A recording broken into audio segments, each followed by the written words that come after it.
اللہ کے نبی سیدنا موسیٰ علیہ السلام کے زمانے میں بنی اسرائیل کے ایک شخص کا قتل کر دیا گیا۔ قاتل کون تھا بنی اسرائیل کے لوگ نہیں جانتے تھے۔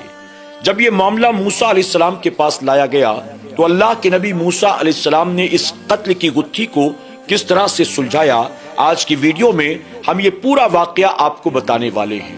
موسیٰ علیہ السلام نے ایک مرڈر مسٹری کو کس طرح سے سالو کیا، جب آپ یہ دیکھیں گے تو آپ کی عقلیں بھی دنگ رہ جائیں گی۔ آپ تمام سے ہماری درخواست ہے کہ آج کی ہماری ویڈیو کو آپ آخر تک ضرور دیکھیں، اس سے آپ کے علم میں کافی اضافہ ہوگا۔ فرمایا گیا کہ بنی اسرائیل میں ایک بہت مالدار شخص تھا۔ اس کے مال و دولت کی لالچ میں آ کر اس کے اپنے چچا زاد بھائی نے اس کا قتل کر دیا، اور قتل کرنے کے بعد رات کے اندھیرے کا فائدہ اٹھا کر اس کی لاش کو لے جا کر شہر کے باہر وہ پھینک آیا، اور صبح ہونے کے بعد اس نے چاروں طرف ہنگامہ کر دیا کہ رات کے اندھیرے میں کسی نے میرے چچا زاد بھائی کا قتل کر دیا۔ وہ چاروں طرف شور کر رہا تھا، یہاں تک کہ پورا معاملہ اللہ کے نبی سیدنا موسیٰ علیہ السلام کے سامنے پیش کیا گیا۔ موسیٰ علیہ السلام نے جب سارا معاملہ سن لیا تو اس کے بعد آپ نے فرمایا کہ تم ایک کام کرو، اگر تم قاتل کا پتہ لگانا چاہتے ہو تو ایک گائے کو ذبح کرو، اور اس گائے کے گوشت کا ایک ٹکڑا اس انسان کی لاش پر مارو، وہ خود بخود اٹھ کر بیٹھ جائے گا اور اپنی زبان سے اپنے قاتل کا نام تمہیں بتا دے گا۔ جب موسیٰ علیہ السلام نے یہ فرمایا تو بنی اسرائیل کے لوگ قہقہے لگا کر ہنسنے لگے۔ ان لوگوں نے ایک زبان ہو کر کہا، اے موسیٰ، کیا آپ ہمارے ساتھ مذاق کر رہے ہیں؟ یہ کیسے ہو سکتا ہے؟ موسیٰ علیہ السلام نے سنا تو آپ کو جلال آ گیا۔ آپ نے فرمایا، کیا میں نے تمہارے ساتھ پہلے کبھی مذاق کیا ہے؟ کیا میں فضول بات کرنے والوں میں تمہیں نظر آتا ہوں؟ میں نے تمہیں وہی بتایا جس بات کا اللہ نے مجھے حکم دیا۔ اگر تم واقعی جاننا چاہتے ہو کہ اس کا قاتل کون ہے تو تمہیں یہ کرنا ہوگا۔ بنی اسرائیل کے لوگوں نے کہا، ٹھیک ہے، آپ ہمیں بتائیں کہ وہ گائے کیسی ہو، یعنی اس گائے کی کچھ نشانی بتائیں۔ موسیٰ علیہ السلام نے فرمایا کہ نہ وہ بوڑھی ہو نہ وہ نو عمر ہو، یعنی درمیانی عمر کی ہونی چاہیے۔ بنی اسرائیل کے لوگوں نے کہا، اپنے رب سے پوچھ کر ہمیں یہ بتائیں کہ مزید کیا اس کی کوئی نشانی ہے؟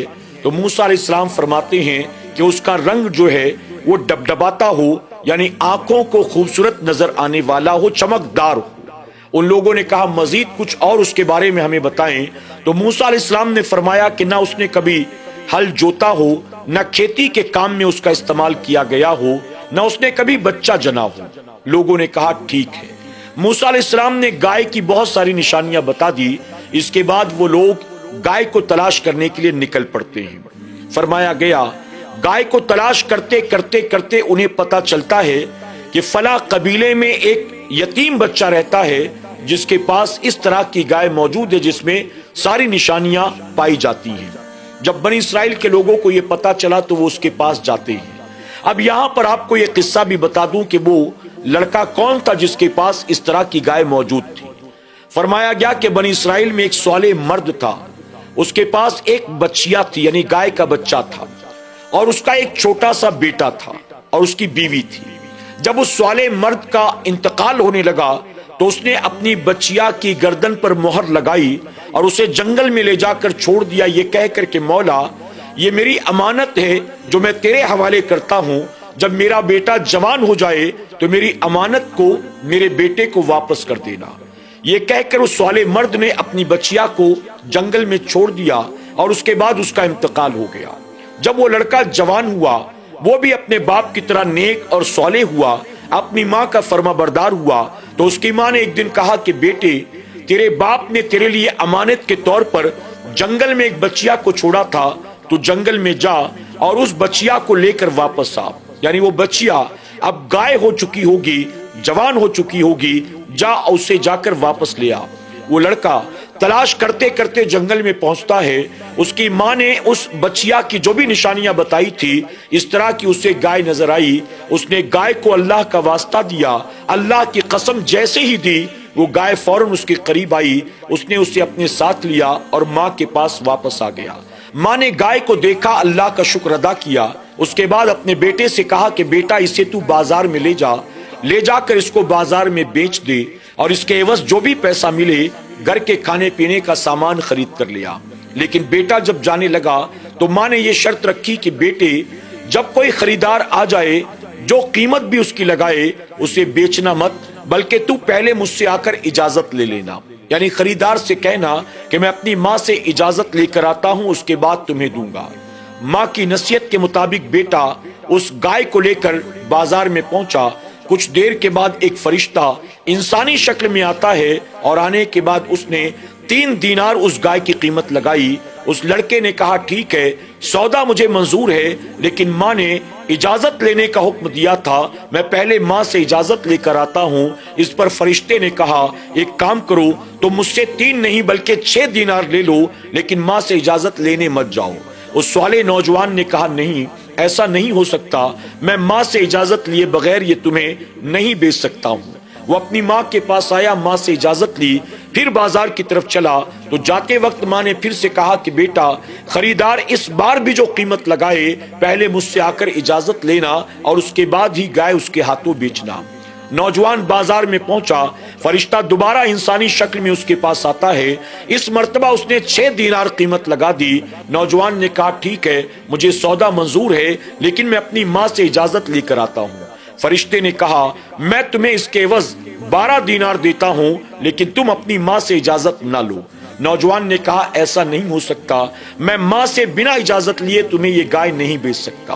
اس طرح سے 2-3 مرتبہ ہوا۔